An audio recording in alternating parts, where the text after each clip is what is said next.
мысль цивилизацию, у которых арабы позаимствовали некоторые воззрения.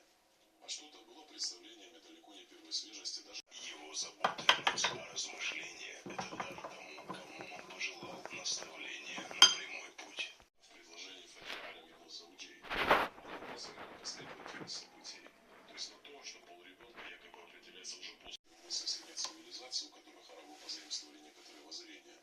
А что-то было представлениями далеко не первой свежести, даже его заботы, размышления — это